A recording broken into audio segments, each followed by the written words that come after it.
গত ৮ জুলাই মঙ্গলবার বাংলাদেশ সময় রাত ২:২৬ মার্কিন প্রেসিডেন্ট ডোনাল্ড ট্রাম্প বাংলাদেশের জন্য নির্ধারিত শুল্কের হার পূর্ব ঘোষিত ৩৭% থেকে মাত্র ২% কমিয়ে ৩৫% করার ঘোষণা দেন। উল্লেখ্য, ইউএস বাজারে প্রাক ট্রাম্প সময়ে বাংলাদেশি পণ্য আমদানিতে গড় শুল্ক ছিল ১৫%। এই শুল্ক হার দেশের সর্বোচ্চ বৈদেশিক মুদ্রা এনে দেওয়া রেডিমেড গার্মেন্টস রপ্তানি প্রভূত ক্ষতির শিকার হবে। এই দেশে মোট রপ্তানির প্রায় ৯০% ঘটে এই খাতে। নতুন শুল্ক এই খাতে কার্যত বিপুল ব্যয় বৃদ্ধি করবে। বাংলাদেশ থেকে আমেরিকার বার্ষিক আমদানির পরিমাণ প্রায় $৮.৪ বিলিয়ন এবং আমেরিকা থেকে বাংলাদেশের আমদানির পরিমাণ প্রায় $২.২ বিলিয়ন। অর্থাৎ প্রতি বছর দুই দেশের বাণিজ্য ঘাটতির পরিমাণ থাকে প্রায় $৬.২ বিলিয়ন। এবছরের মে মাসে আমেরিকা থেকে এদেশে রপ্তানি করা হয়েছে $২১৮.৩ মিলিয়ন এবং আমেরিকায় রপ্তানি করা হয়েছে $৬৩৩.৫ মিলিয়ন। নতুন এই বৃহৎ শুল্ক আরোপের ফলে আমেরিকান বাজারে বাংলাদেশের প্রতিযোগিতার ক্ষমতা কমবে। এতে বড় লোকসানের মুখে পড়তে পারে তৈরি পোশাক খাত। এদেশের ক্রেতারা অন্য দেশে চলে যেতে পারে এবং এর ফলশ্রুতিতে বৈদেশিক মুদ্রা অর্জনের ভাটা বাংলাদেশের অর্থনীতিকে বড় রকমের ক্ষতি এনে দিতে পারে। আমেরিকায় রেডিমেড গার্মেন্টস রপ্তানি করা প্রধান 4টি রাষ্ট্র হল চীন, বাংলাদেশ, ভিয়েতনাম ও ভারত। এর মধ্যে চীনের উপর আরোপিত শুল্ক ১৪৫% এবং ভারতের উপর আরোপিত শুল্ক ২৬%। চীন, ভিয়েতনাম, বাংলাদেশ এবং ভারতের আমেরিকার রেডিমেড গার্মেন্টস মার্কেট শেয়ার যথাক্রমে ২১%, ১৬%, ১০% এবং ৬%। কেউ কেউ মনে করছেন বাংলাদেশ শুল্ক বাড়ালেও আমেরিকার রেডিমেড গার্মেন্টস রপ্তানি বাড়ার চান্স বেড়েছে একই সাথে, কারণ শুল্ক সকল রেডিমেড গার্মেন্টস রপ্তানিকারক দেশের জন্যই বেড়েছে। এই ব্যাপারে আশাবাদী ব্যক্তিদের অভিমত হল চীনের পণ্যের উপর শুল্ক অত্যাধিক হওয়ায় আমেরিকান ক্রেতারা মূলত অন্য দেশের দিকে ঝুঁকবে। অপরদিকে ভিয়েতনামের ক্যাপাসিটি খুব কম, যার কারণে তারা বড় অর্ডার নিতে হিমশিম খায়। তাই তাদের শুল্ক হার কম হলেও তারা বাড়তি অর্ডার নিতে অপারগ।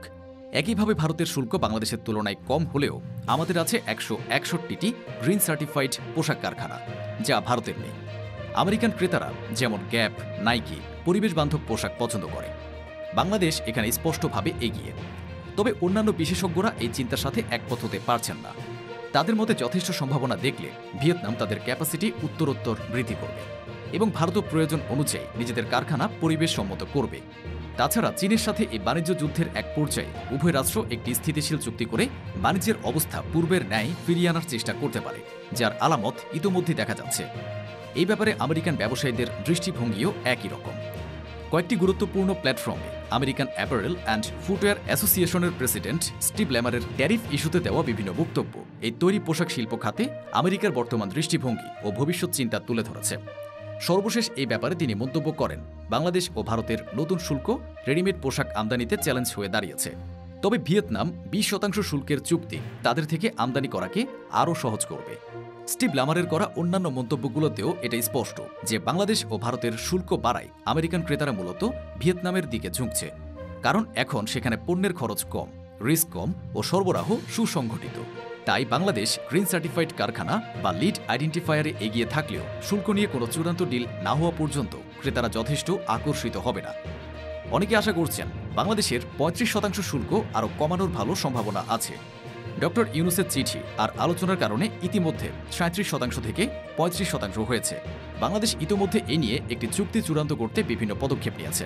৩রা জুলাই ওয়াশিংটনে বৈঠকে বাংলাদেশ ১০০টি মার্কিন পণ্য যেমন তুলা, গম, সয়াবিন আমদানিতে শুল্কমুক্ত সুবিধা দেওয়ার প্রস্তাব করেছে। এটা বাণিজ্য ঘাটতি কমাতে সাহায্য করবে।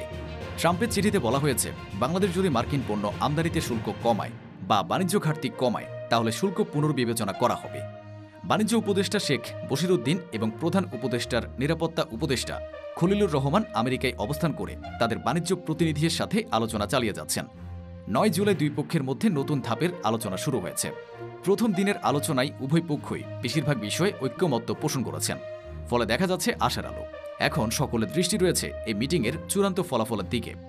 দেখা যাক দেশের অভ্যন্তরীণ বিভিন্ন জটিল সংকটের ন্যায় এই সংকটেও কি শেষ পর্যন্ত কোনো সমাধান বের করে আনতে পারবে ইউনূস সরকার, নাকি বাংলাদেশের অর্থনীতি দেখবে নতুন এক স্থবিরতা।